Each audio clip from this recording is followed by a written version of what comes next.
Yollar üstünde zaman akar çok sessiz, buxarla fitlə tarixə salıbdır iz.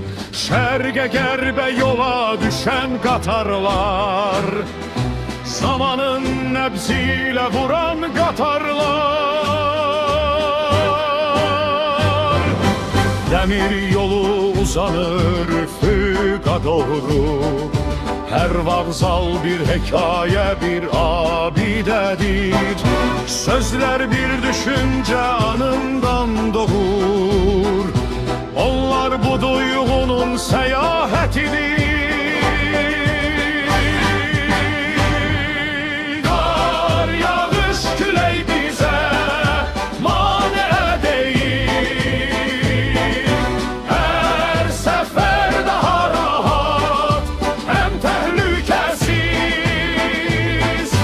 Dəmir yolçuyuq biz, dəmir yolçuyuq biz. Xalq üçün, vətən üçün yol açırıq biz.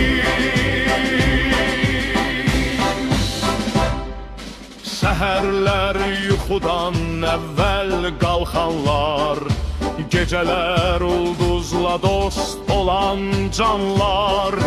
Relslər üzərində irəliləyirik, gecə gündüz yol